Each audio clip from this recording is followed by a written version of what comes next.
করা হবে এবং 2018 সালের অক্টোবর মাসে সেই সময় প্রজ্ঞাপন জারি করা হয়েছিল।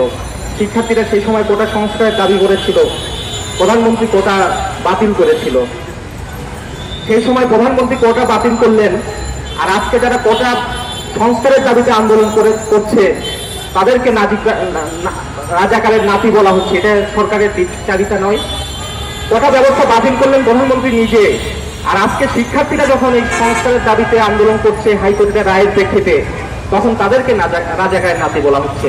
এখানে এই কথা এসেছে যে কোটা বাতিলের দাবিতে শিক্ষার্থীরা কখনোই আন্দোলন করেনি, তারা সবসময় কোটার একটা যৌক্তিক সংস্কার চেয়েছে। এই প্রশ্ন তুলেছে যে বাংলাদেশে যে কোটা ব্যবস্থা আছে, তাহলে মুক্তিযুদ্ধ কোটা 30%, মুক্তিযুদ্ধের 53 বছর পর তাদের প্রথম প্রজন্ম এবং দ্বিতীয় প্রজন্ম পার হয়ে যাওয়ার পরও এই কোটার প্রয়োজনীয়তা কি, এই প্রশ্ন শিক্ষার্থীরা 2018 সালে তুলেছিল। তাহলে এই একটা যৌক্তিক কথা, যৌক্তিক সংস্কারের দাবিতে শিক্ষার্থীরা এই কথা বলেছে এবং তার দাবিতে 18 সালে আন্দোলন করেছে এবং হাইকোর্টের এবারের রায়ের প্রেক্ষিতে তারা এই দাবি নিয়ে কথা বলছে, আন্দোলন করছে। এবং সেই আন্দোলন করতে করতে আপনারা দেখেছেন, সেই আন্দোলনকে, শিক্ষার্থীদের একটা আন্দোলন, সেই আন্দোলনকে আমাদের দেশের একটা প্রধানমন্ত্রী, যে প্রধানমন্ত্রী একটা অবৈধ প্রধানমন্ত্রী, কেমন করে সেই শিক্ষার্থীদের আন্দোলন যারা করছে তাদেরকে রাজাকারের নাতিপুতি বলে খুবই পরিকল্পিতভাবে বাংলাদেশের যে শিক্ষার্থীরা একটা যৌক্তিক দাবিতে আন্দোলন করছিল তাদেরকে মুক্তিযোদ্ধা এবং রাজাকার এভাবে একটা মুখোমুখি দাঁড় করিয়ে বাংলাদেশের যে মুক্তিযুদ্ধের ইতিহাস এবং লড়াই, সেই লড়াইকে কলঙ্কজনক করলো এই বাংলাদেশের এই প্রধানমন্ত্রী। 2018 সালে একই কাজ করেছিল মতিয়া চৌধুরী, রাজাকারের বাচ্চা বলেছিল যারা আন্দোলন করেছিল। ফলে এটা একটা পরিকল্পিত ব্যাপার। এবং আপনারা দেখেছেন আমাদের ওবায়দুল কাদের আওয়ামী লীগের সাধারণ সম্পাদক গতকাল বলেছে যে ছাত্রলীগ সারা দেশে কোটা আন্দোলন যারা করছে তাদেরকে প্রতিরোধ করতে প্রস্তুত। এবং তারই অংশ হিসেবে আমরা দেখলাম যে কালকে সারা দেশে কিভাবে তারা অবস্থান নিয়েছে এবং ঢাকা বিশ্ববিদ্যালয় কি রক্তাক্ত তাণ্ডব লীলা তারা চালিয়েছে। শুধুমাত্র ঢাকা বিশ্ববিদ্যালয় প্রাঙ্গণে শিক্ষার্থীদের উপর হামলা করে নাই, বাংলাদেশে ঢাকা মেডিকেলে একটা যুদ্ধ যখন চলে, যখন হাসপাতালে আক্রমণ করা হয়, তখন তার বিরুদ্ধে বিশ্ববাসী প্রতিরোধ সোচ্চার হয়। গতকাল শিক্ষার্থীরা যখন ঢাকা মেডিকেলে গিয়ে তারা চিকিৎসা নিচ্ছিল, তখন তাদের উপর মেডিকেলে গিয়ে ছাত্রলীগের সন্ত্রাসীরা দফায় দফায় হামলা করেছে। এই হলো অবস্থা। আপনারা শুনেছেন ঢাকা বিশ্ববিদ্যালয় নয়, চট্টগ্রামে হামলা করেছে, রাজশাহী বিশ্ববিদ্যালয়ে সেখানে শিক্ষার্থীদের উপর হামলা করা হয়েছে। এবং গতকাল রাতে জাহাঙ্গীরনগর বিশ্ববিদ্যালয়ে রাতভর কিভাবে দফায় দফায় আন্দোলন হামলা করা হয়েছে, ছাত্ররা প্রতিরোধ করে ছাত্ররা যখন ওই শিক্ষার্থীদেরকে নিয়ে বের হয়ে যাচ্ছিল, তখন সেখানে পুলিশ এবং ছাত্রলীগ দিয়ে কিভাবে হামলা করা হয়েছে। একজন অধ্যাপক গুলিবিদ্ধ, কয়েকশো শিক্ষার্থী তারা আহত অবস্থায় আছে। ফলে এই অবস্থান আছে। আজকে শিক্ষার্থীরা 3টায় প্রতিবাদ বিক্ষোভ দিয়েছে হামলার প্রতিবাদে, তার বিপরীতে ছাত্রলীগ সারা দেশে অবস্থান কর্মসূচি দিয়েছে। ফলে একটা যৌক্তিক কোটা সংস্কারের দাবিতে শিক্ষার্থীদের যে আন্দোলন, সেই আন্দোলনের বিরুদ্ধে সরকার একটা যুদ্ধ ঘোষণা করেছে, কোটা সংস্কারের বিরুদ্ধে যুদ্ধ ঘোষণা করেছেন। অথচ বাংলাদেশে যে ভয়াবহ অবস্থা, বাংলাদেশে সরকারি হিসাবে প্রায় 3 কোটি বেকার, বাংলাদেশে যুবক তরুণরা, শিক্ষিত যুবক তরুণরা তারা কাজ পায় না, তারা কোনোভাবে কিভাবে আউটসোর্সিং করে অন্য কোনো কিছু করে দাঁড়ানোর চেষ্টা করে, ইনফরমাল সেক্টরে বাদাম বিক্রি করে, হকারি করে, অটো রিক্সা চালিয়ে আমাদের দেশের মানুষরা জীবন বাঁচানোর চেষ্টা করছে। যুবক তরুণরা ওই মধ্যপ্রাচ্যে যাওয়ার জন্য কখনো দালালের খপ্পরে পড়ে তাদের লাশ মালয়েশিয়ার গণকবরে পাওয়া যায়, তারা তাদের লাশ সিঙ্গাপুরের ওই সমুদ্রের উত্তাল ঢেউয়ে হারিয়ে যায়।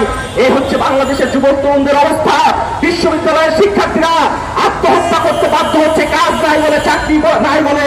ফলে কোটা শুধুমাত্র তাদের এদের মধ্য দিয়ে সমাধান হবে না। এই কোটার দাবি তারা করছে, তারা মনে করছে এদের মধ্য দিয়ে হয়তো তাদের একটা কিছুটা সুযোগ সুবিধা তৈরি হবে। অনগ্রসর জনগোষ্ঠীর দাবি এই কারণে হচ্ছে যে এটার মধ্য দিয়ে তাদের কিছুটা সুযোগ সুবিধা তৈরি হবে, যেটার মধ্য দিয়ে তারা এই চাকরির ক্ষেত্রে একটা সুযোগ সুবিধা তৈরি হবে। কিন্তু এই কথা আমরা বলতে চাই, এই কোটার আন্দোলন শিক্ষার্থীরা যেমন করছে, এই শিক্ষার্থীরা যদি বুঝতে পারে যে শুধুমাত্র কোটা সংস্কারের আন্দোলনের মধ্য দিয়েই তার সংকটের সমাধান হবে না। বাংলাদেশে যে শাসক গোষ্ঠী গত 53 বছর ধরে এই দেশ পরিচালনা করছে, যে ব্যবস্থাকে বলি আমরা পুঁজিবাদী ব্যবস্থা, যার মূল কথাই হচ্ছে দুর্নীতি, লুটপাট,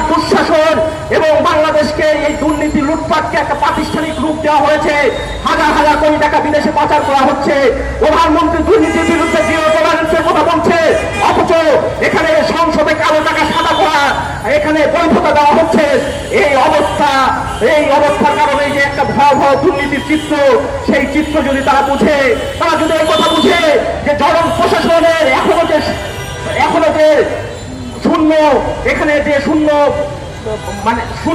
যে আসনগুলো আছে, সেখানে যদি চাকরি দেওয়া হয় তাহলে 26 লক্ষ যুবকরা তাদের চাকরি কর্মসংস্থান হয়, কিন্তু সেই চাকরির ব্যবস্থা করা হচ্ছে না। তাহলে এই আন্দোলন আরো ভয়াবহ আকার ধারণ করবে। ওই শাসক গোষ্ঠীর আক্রমণ দিয়ে, দমন পীড়ন নির্যাতন দিয়ে তাদের এই আক্রমণকে বন্ধ করা যাবে না। অনগ্রসর জাতি গোষ্ঠীকে এগিয়ে নিয়ে আসার কোন প্রচেষ্টা এই শাসক গোষ্ঠীর নাই। জনগণকে অশিক্ষিত করে রাখা, পিছিয়ে রাখার চেষ্টা এই শাসক গোষ্ঠী করে, কারণ তারা জানে জনগণের শিক্ষার অধিকার কেড়ে নিয়ে তাদের অধিকারের পোস্টে তাদেরকে যদি চুপ করিয়ে রাখা যায়, তাহলে তাদের যে অন্যায় শাসন, তাদের ফ্যাসিবাদী শাসন, জনগণের সমস্ত ভোটাধিকার কেড়ে নিয়ে তারা যে অন্যায় শাসন করছে, সেই শাসনকে টিকিয়ে রাখতে পারবে। ফলে মুক্তিযুদ্ধ তাদের কোনো চেতনা নয়। মুক্তিযুদ্ধের চেতনা ছিল সাম্যের চেতনা, সামাজিক ন্যায় বিচারের চেতনা। সেই চেতনাকে আওয়ামী লীগ সরকার গত 53 বছরে এবং গত 16 বছরের শাসন ব্যবস্থায় তারা তাদের অন্যায় শাসন এবং তারা যেন তেন ভাবে শাসন করতে চায়, সেই শাসন ব্যবস্থাকে পাকাপোক্ত করার জন্যই এই মুক্তিযুদ্ধের চেতনার কথা তারা বলে। ফলে আমরা বাংলাদেশের এই ছাত্র সমাজ যে আন্দোলন করছে, সেই আন্দোলনে যে শিক্ষার্থীরা আহত হয়েছে, সমাজতান্ত্রিক ছাত্র ফ্রন্টের নেতা কর্মীরা সহ প্রগতিশীল ছাত্র ফ্রন্টের ছাত্র জোটের নেতারা এবং সাধারণ শিক্ষার্থীরা যে আহত হয়েছে, তারা যে সংগ্রামী আন্দোলন করেছে, তাদের জন্য তাদেরকে আমরা লাল সালাম জানাই, লড়াকু সালাম জানাই এবং বাংলাদেশের মানুষের কাছে আমরা আহ্বান জানাই যে বাংলাদেশে এই যে একটা অবস্থা তৈরি করা হয়েছে, তার জন্য এই আন্দোলন শুধুমাত্র শিক্ষার্থীদের আন্দোলন নয়, সমস্ত বিবেকবান মানুষের আন্দোলন। এই বিবেকবান মানুষের কাছে আমাদের আহ্বান, যারা আজকে বুদ্ধিজীবীদের যে দালালি করছে তাদের কাছে আমরা আহ্বান নয়।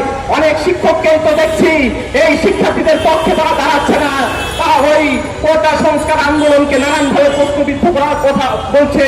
ফলে এই কুলাঙ্গার শিক্ষকরা যেমন আছে, এই কুলাঙ্গার বুদ্ধিজীবী আছে, তেমনি জাহাঙ্গীরনগর বিশ্ববিদ্যালয়ের যে অধ্যাপক শিক্ষার্থীদেরকে বাঁচাতে গিয়ে নিজে গুলিবিদ্ধ হয়েছে, এরকম শিক্ষকরাও আছে, এরকম বিবেকবান মানুষরাও আছে। সেই বিবেকবান মানুষের কাছে আমাদের আহ্বান, আজকে শিক্ষার্থীদের যে কোটা সংস্কারের আন্দোলন, সেই আন্দোলনকে আমাদের যৌক্তিক সমর্থন দেওয়ার পাশাপাশি আজকে যে পুঁজিবাদী ব্যবস্থা বাংলাদেশের যুবক তরুণদের এবং সাধারণ মানুষের কাজের অধিকার কেড়ে নিয়েছে, তাদের সমস্ত অধিকার কেড়ে নিয়ে আজকে যে অন্যায় জুলুম শাসন ব্যবস্থা চাচক পাথরের মতো জনগণের উপর চাপিয়ে দিয়েছে, এই পুঁজিবাদী ব্যবস্থার উচ্ছেদ একটা সমাজতান্ত্রিক সমাজ ব্যবস্থা, যে সমাজতান্ত্রিক সমাজ ব্যবস্থায় পৃথিবীতে একমাত্র ঘোষণা করতে পেরেছিল যে সবার জন্য যোগ্যতা অনুযায়ী কাজ, কোন মানুষ বেকার থাকবে না, কোন মানুষ না খেয়ে মরবে না, সবাইকে একটা নিশ্চিত জীবনের জন্য যে লড়াই যে সমাজে করা যায়, মানুষের জন্য যে সমাজ, সেই সমাজের লড়াই, সেই লড়াই এই আন্দোলনই সেই লড়াইয়ের দিকে আমাদের দিক নির্দেশনা দিবে। ছাত্র সমাজকেও সেই কথাগুলো ভাবার আহ্বান জানিয়ে বাসক মাসবাদীর পক্ষ থেকে আবারও সবাইকে সংগ্রামী সালাম জানিয়ে, ছাত্র সমাজকে লড়াকু সালাম জানিয়ে এবং এই লড়াই চালিয়ে যাওয়ার আহ্বান জানিয়ে আমি আমার কথা শেষ করছি। সবাইকে ধন্যবাদ।